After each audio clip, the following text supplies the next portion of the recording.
Menara Banten ini memang punya keunikan ya. Dari sisi arsitektur juga dia mempunyai keunikan yang beda dari menara-menara yang ada di masjid-masjid Nusantara. Dulu ini yang arsiteknya kan tadi ada Ya, yang dari Belanda Belanda, ada yang nyebut juga dari dari Tiongkok juga. Tiongkok juga. Juga. Yang benar yang mana nih, Pak?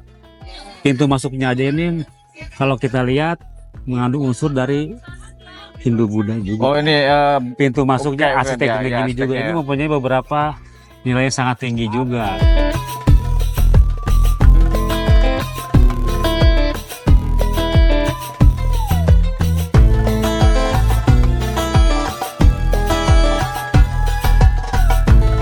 Menara Masjid Agung Banten adalah salah satu warisan budaya Indonesia yang tak hanya megah tetapi juga penuh dengan sejarah yang menarik.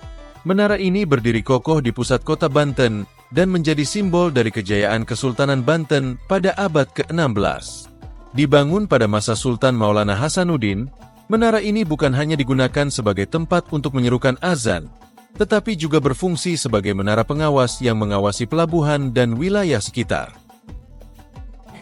Assalamualaikum warahmatullahi wabarakatuh, Tribuners. Kembali lagi dengan saya, Content Manager tribunbanten.com, Agung Yulianto Wibowo. Saya baru saja selesai melaksanakan sholat duhur di Masjid Agung Banten Nama. Kita akan mengulas banyak soal bagaimana sejarah menaranya, termasuk kita akan naik ke atas menara, seperti apa sejarahnya. Tempat ini hampir tiap hari malah dipenuhi dengan peziarah, mau itu menjelang Ramadan, setelah Ramadan maupun hari-hari biasanya. Ikuti saya untuk tahu soal bagaimana sejarah menara Masjid Banten Nama.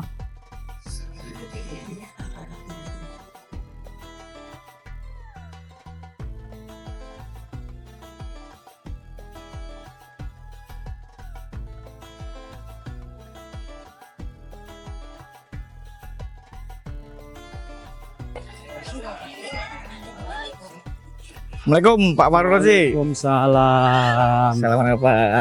Dengan Alhamdulillah. Pak. Ya, Pak Agung siap. Lagi sibuk Pak Rozi? Lagi mantau aja nih Pak Agung, kebetulan mau bulan puasa, banyak pengunjung yang datang ke Masjid Banten. Ramai Pak ya? Ziarah. Ramai dia. Oke, nah Pak Farrozi ini adalah seorang pemandu lokal di Banten Lama yang diminta Kang Zidan untuk menjelaskan soal menara Masjid Agung Banten Lama. Nah, Pak Farrozi atau panggil Pak Oji ya? Oji aja pengawal. Oke, siap. Oji, Ya. ini masjidnya bagaimana sejarahnya Pak? Bisa ceritakan secara singkat mungkin Pak? Kalau sejarah Menara Banten itu tidak lepas dari Masjid Agung Bantennya, kemudian juga Tiamah ya yang di sebelah Masjid Bantennya. Iya. Jadi kalau lebih ke menaranya memang fungsi Menara Banten ini banyak juga sih sebetulnya. Memang ada yang mengatakan untuk azan juga, bisa juga untuk melihat situasi di Teluk Banten. Teluk Banten tuh daerah sana ya? Iya. Utaranya itu fungsi dari menara yang ada di samping di depan Masjid Agung Banten ini. Zaman yang didirikan pada tahun berapa itu Pak dulu Pak? Nah, untuk sumber sejarah yang mengatakan didirikannya, ada yang mengatakan sebelum masa Sultan Haji, ada yang mengatakan juga di pada masa Nona Yusuf Sultan Banten kedua. Iya. Jadi kalau dari beberapa sumber yang saya dapat itu memang Menara Banten ini banyak yang mengatakan pelancong Belanda yang datang ke Banten ini sudah melihat ada bangunan tinggi di samping Masjid Agung Banten. Sekitar tahun 16-an sebelum 400-an itu. Sudah 4 abad berarti ya? Iya, kurang lebih. Nah, pembangunan menara ini berarti bersamaan dengan pembangunan masjid juga? Masjid Pak Oji? Banten dulu. Oh, Masjid Banten dulu, baru kemudian menaranya. Iya, baru bangunan yang ada di sekitarnya gitu. Memang cuma satu menaranya nih Pak Oji? Cuma satu. Kalau jadi untuk Menara Banten memang punya keunikan ya. Dari sisi arsitektur juga dia mempunyai keunikan yang beda dari menara-menara yang ada di masjid-masjid Nusantara. Itu maksud kayak di Demak aja, menara Masjid Demak itu hanya dari tiang-tiang yang sekarangnya. Iya. Kalau Masjid Banten ya masih dikokoh ini menara Bantennya. Sudah 4 abad tapi masih berdiri. Iya, alhamdulillah masih berdiri. Dulu ini yang arsiteknya kan tadi ada Ya. yang dari Belanda, Belanda, ada yang nyebut juga dari dari Tiongkok juga. Tiongkok juga. Yang benar yang mana nih Pak? Sebetulnya sama-sama ya. Kita kayak lebih ngambil ke bekas peninggalannya saja gitu. Memang ada unsur Eropanya juga ada, unsur Tionghoanya juga ada. Iya, Karena memang baik itu ke sejarah juga, Sunan Gunung Jati dengan Banten dia pernah berhubungan baik dengan Tionghoa dalam perdagangannya juga sampai mempunyai istri orang Tionghoa yang bernama Cek Bangcut itu. Jadi tidak dilepas. Masjid Banten pun di dalam juga ada beberapa filosofi yang mengandung etnik Tionghoa juga, kayak mimbarnya juga mengandung unsur Tionghoa juga. Dulu ini kan posisi Masjid Banten ini kan dekat pantai Karangan tuh Pak ya. Iya. Dulu jadi pusat perdagangan ya. Betul sekali. Internasional nih ya Pak. Betul. Iya, iya. Nah sekarang menara ini kan ditutup Pak, tidak Betul. dibuka untuk umum. Itu kenapa Pak?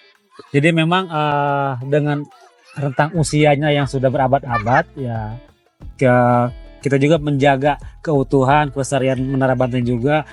Tidak seperti dulu.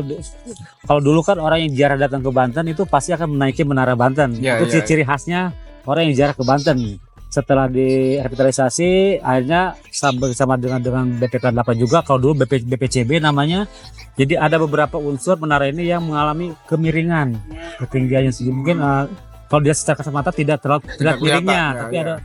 Menurut ahlinya itu ada beberapa yang memang sudah mengalami semacam kayak dari Perubahan perubahannya. Perubahan Itu struktur yang bangunan ya. yang harus kita jaga lah sebagai peninggalan budaya yang sangat tinggi juga. Iya.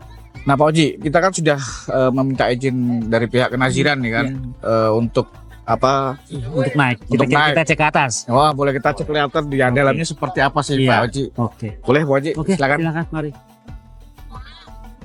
Menara yang dibangun pada abad ke-16 atau sekitar tahun 1560 ini dibangun oleh arsitek asal Cina yaitu Cek Bankat yang diberi gelar Pangeran Wiradiguna oleh Sultan Ageng Tirtayasa, kemudian direnovasi oleh Hendrik Lucas Kardel dari Belanda pada tahun 1683. Pada saat itu masuk pengaruh budaya Eropa yang sebelumnya banyak dipengaruhi oleh agama Buddha, yaitu dengan adanya Padma, bunga teratai, pada puncak menara.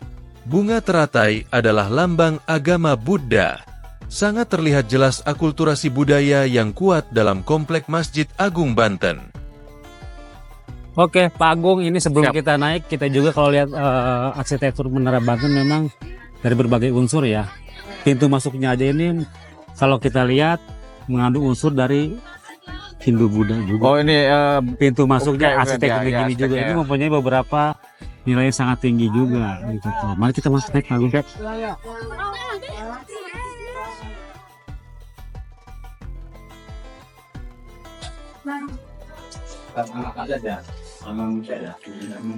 jadi lebarnya hanya sekitar Berapa senti 40 nih? senti nih, 40 senti ada ya. 50 senti. Ini yang bikin unik tuh tangganya ini, Pak Agung. Iya. Pada zaman dulu udah kepikiran bikin tangga spiral begini dengan lubang angin yang sangat unik juga. Ini apa ini sebelah ini Pak? Kenapa? Ini apa ini? Dalamnya. Iya. Nah ini kemungkinan juga batu bata dan karang. Oh batu ini ya? Ya, Biar kokoh bangunannya ya? ya betul. Karena kan moto Kesultanan Banten tuh gawe kuta, baluarti, bata kalawan kawis. Jadi semua bangunan yang ada di kota Banten itu terbuat dari batu bata dan karang. Cukup tinggi juga. 23 meter, Pak. 23 meter Pak ya? Iya. Jadi yang lantai satunya, yang atasnya satu lagi. Hah? Ada 2 tangga. Di atasnya ada satu lagi Pak. Oke. Menara yang terletak di sebelah timur masjid ini terbuat dari batu bata dengan ketinggian kurang lebih 24 meter, dengan diameter bagian bawahnya kurang lebih 10 meter. Untuk mencapai ujung menara, kita harus melewati 83 buah anak tangga dan melewati lorong yang hanya dapat dilewati oleh 1 orang. Dari atas menara ini, kita dapat melihat pemandangan di sekitar masjid dan perairan lepas pantai, karena jarak antara menara dengan laut hanya sekitar 1,5 kilometer.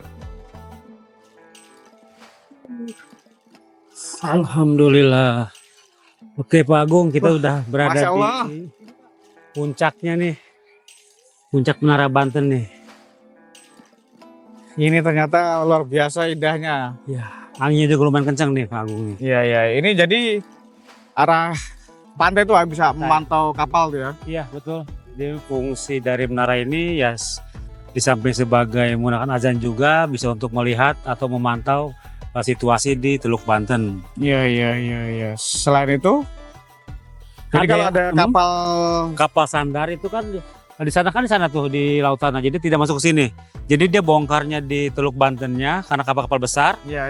dia pakai perahu kecil lagi masuk ke dalam. Oh. Karena di benteng ini dikelilingi oleh kanal-kanal. Iya. Gitu. Ini itu ada peninggalan juga tuh namanya Jembatan. jembatan rantai. Iya. Fungsinya untuk membuka tutup itu. Oh, berarti kalau ini Kalau ditutup ada- iya. semua terisolasi dari daratan ya? Tuh, Harus pakai kapal atau misalnya apa gitu pakai ya?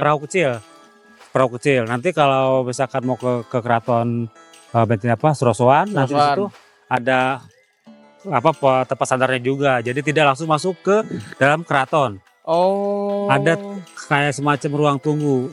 Iya. Betul. Begitu detail untuk mengatur. Betul sekali. Memang kalau kita lihat juga arsitektur Kesultanan Banten ini sudah mengadopsi tata kotanya sudah sangat maju. Iya. Nah, Pak Oji tadi kan selain kapal itu juga melihat kapal musuh atau bagaimana Pak Oji? Kalau untuk melihat kapal musuh kan di samping kiri juga terlihat juga kapal-kapal Eropa. Jadi si pemantau ataupun yang si prajurit dari Kesultanan Banten itu bisa melihat atau menginformasikan ke bawah bahwa ada kapal yang datang atau gimana. Gitu. Iya. Itu sih yang lebih. Ada juga yang mengatakan sumber juga mengatakan bahwa Menara Banten ini tempat penyimpan amunisi.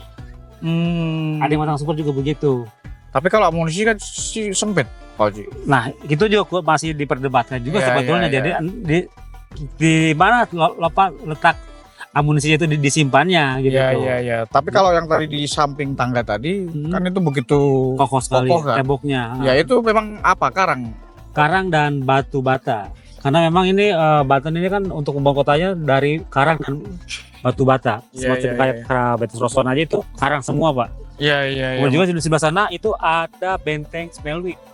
Iya benar Punya Belanda yang di sampingnya kan ada Viara juga itu. Itu ketahuan dan memang Banten ini dibangun dari batu karang. Iya itu Untuk gunung kota-kota apa itu Pak? Itu di daerah Bojonegara itu. Bojonegara ya? Iya. Kelihatan semua hampir seluruhnya ya? Semua. Kalau lagi bagus Gunung Karang itu juga kelihatan kalau cuaca lagi bagus. Ya ini pakai bedung ini. Gunung Karang. Dan memang kalau di sini sih bisa kelihatan semua. Sawah-sawah juga bisa kelihatan dan memang kalau Sultan Batu juga dulu meninggalkan manusia itu sebagai bapak pembangunan. Oh. Nah Pak Oji ini kan Iya. perawatannya bagaimana Pak Oji sekarang? Perawatan yang sekarang sih yang paling dilakukan tuh hanya pengecetan aja. Pengecetan aja ya? Pengecetan aja. Jadi setiap mau lebaran biasanya karena kita mendekati puasa nanti minggu kedua puasa biasanya mulai ada pengerjaan pengecetan menara. Oh, sekarang juga masih ada pengeras suara di situ azan ya? Masih. Jadi untuk disimpan di sini jadi biar lebih luas lagi Iya, jangkaunya. Betul. Oke. Pak Oji, terima kasih banyak atas obrolan kita. Sama-sama. Terima kasih banyak sudah mengantarkan kami untuk naik di menara Masjid Banten Lama ini yang tidak semua orang bisa masuk ke sini setelah beberapa tahun lalu karena ya ada perubahan-perubahan konstruktif ya Pak Oji ya. Iya. Pak Oji, saya pamit Pak Oji, terima kasih banyak. Sama-sama Pak Agung. Semoga sehat selalu Pak Oji. Amin. Assalamualaikum warahmatullahi wabarakatuh. Assalamualaikum warahmatullahi wabarakatuh.